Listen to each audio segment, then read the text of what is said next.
I don't know if you can see this cup here, but this is from my UK trip to Stratford-upon-Avon, where I got a chance to ingest a little bit of the local history, spend time with my family, and read some books. So let's talk about everything that happened in the month of June 2024.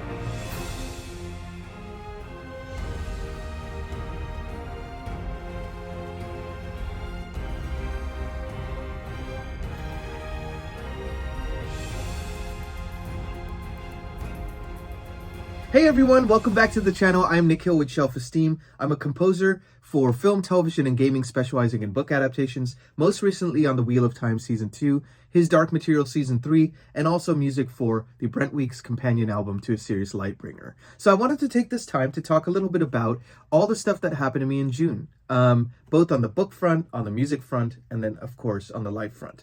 So starting with the books, I got a chance to read 4 books this month. And 2 of them were buddy reads, actually. So that was really nice. And they were buddy reads from friends I've made from having this channel now for the last 2.5 months. So that was really wonderful. So kind of diving right into it, the first book I read, I took a trip to the UK to visit my grandparents for 10 days. And so on the plane, I decided to crack open this book by my favorite author, the author which I have a whole shelf dedicated to back here, Stephen King.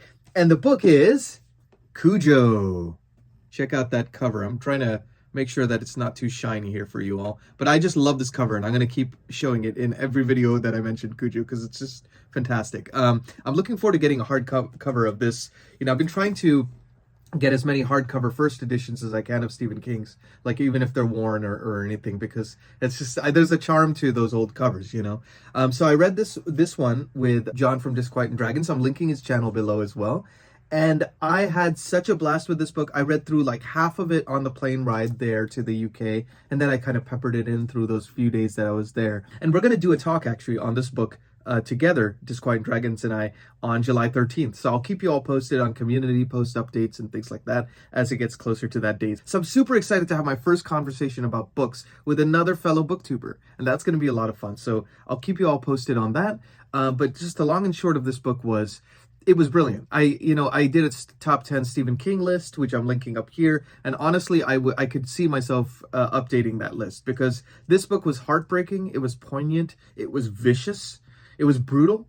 Stephen King doesn't hold back in this. A confluence of, I guess, events that kind of come together to a head in this book are just really harrowing to witness. And it's like you see a bunch of events that happen where you're like, oh, if only this one little thing didn't happen, the events wouldn't have transpired nearly as horrifically as they do in the book. But just kind of a non-spoiler, initial thoughts on it. And I'm excited to kind of continue and talk a little bit more about Cujo by Stephen King on July 13th with John from Disquiet and Dragons. So that's the first one I read. The second one I read was actually during my bus trip to Stratford-upon-Avon.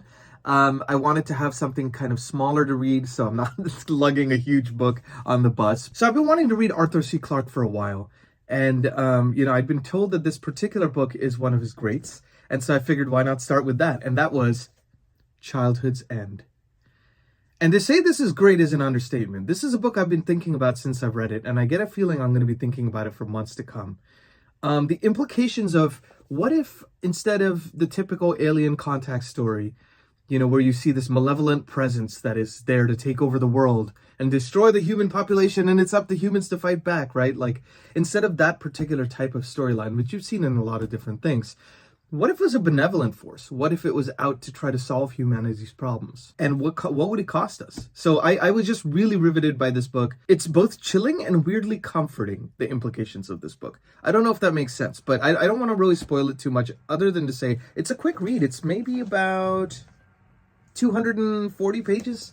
So it's a really quick read for a sci-fi novel. And, I just have to keep tremendous praise on this book. This has been a great reading month in June, and it's in no small part due to how good this particular book is. So if you haven't read Arthur C. Clarke, or if you read maybe 2001 Space Odyssey, and you haven't read Childhood's End, then definitely check this one out. Totally worth your time, and it's a quick read. Always a good thing. And an interesting thing I also want to mention about Arthur C. Clarke, given that it was my first experience reading his books, is how a lot of the older sci-fi kind of feels very dense, and the prose feels very different to the way things are written now, right? And it's a different style, and sometimes it's an adjustment to kind of get through. I felt like in this, it felt fresh and modern. It felt like the words were flying off the pages. And even the implications about, like, the US and Russia and any conflicts that were, this was written at the time of the Cold War. You're starting to see that it was kind of prescient that the time kind of loops around again and events start to repeat themselves as they often do in history. So it's just a very riveting book. Highly recommend you check it out. So that was the second book I read in June of 2024. Now, the third book I read was another book, read along. The third book I read was another buddy read with Chaz from Bookish Chaz, which I'm linking down here, and Carl from Geek on My Sleeve, also linking his channel down here. And that was to continue on the Brandon Sanderson train. I've been trying to catch up with the Cosmere before the Stormlight 5 book comes out on December 6th. And so when Chaz proposed this reading, it was kind of perfect timing because I've been wanting to read this book, and that is none other than The Lost Metal. Definitely in contention for my favorite cover of the books I've read this month. Really beautiful cover. I just love the color of it. I judge a book by its cover. I think we all kind of do to some extent. Let's face the facts, right? So, this is the fourth and final volume in the Wax and Wayne quadrilogy. This is Mistborn Era 2. So first era of Mistborn is the OG, kind of original era. This one is more kind of steampunk, turn of the 19th century to 20th century kind of vibe. And then the third era presumably is going to be taking place in the 1980s, I think. And the fourth one is going to be outer space in the far future. So this book was fantastic. I thoroughly enjoyed The Lost Metal. It was my favorite entry in the series. And I'm so excited to talk with Chaz from Bookish Chaz and Carl from Geek on My Sleeve once we're able to lock down the time and make that happen for you all. So really excited for our, 3 different perspectives on the book and kind of what we liked and what we didn't like and what we feel like as far as its implications in the broader Cosmere universe. So really excited to talk about this. Fantastic read, a quick read as well. So I really felt like this month has been just a fantastic reading experience overall. But I would be remiss if I didn't talk about the fourth book that I read. And the fourth book was a chonker. And I was kind of reading it furiously in between work assignments because I've been kind of busy the last couple of weeks, which is definitely not complaining because it's been a slow last couple of months proceeding. But anyways, that is none other than Ken Follett's book 2 in his Century trilogy called Winter of the World. Another spectacular cover and another spectacular volume by Ken Follett. Now, he's 2 out of 2 for me. He wrote the Century trilogy tracking 5 families over 100 years of history and multiple generations as they're swept up in world events. Now, the second book covers World War II and kind of the rise of Hitler's Nazi Germany and the implications for various families in various countries. There's a Russian family, a Welsh family, an English family, a German family, and an American family. And so you kind of get to see things from different POVs. And it's really cool seeing these events from the ground floor. Now, I'm going to do a dedicated review of this book as well because it's a book that means that much to me. And I did my Fall of Giants review, which I'm linking up here as well. So you can check that out if you want to see part 1 of this trilogy. But I got to say this, to me, it didn't quite reach the heights of Fall of Giants. But I wonder if that's just because Fall of Giants was my introduction to Ken Follett, and it's a book 1 of a series. And, everything feels new and fresh at that point. Whereas this is a continuation of at least the family struggles and saga. Even though the world events change. So I don't know if that makes sense, but I will say, if that was like a 5 out of 5, this is like a 4.75 out of 5, very close second. I think that the character arcs are even more well developed in this book.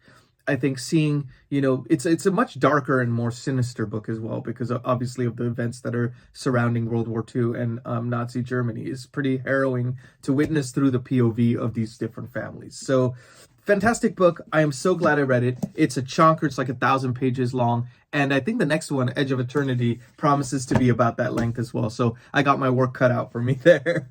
But yeah, I just wanted to kind of let you know a little bit about the books that I read here.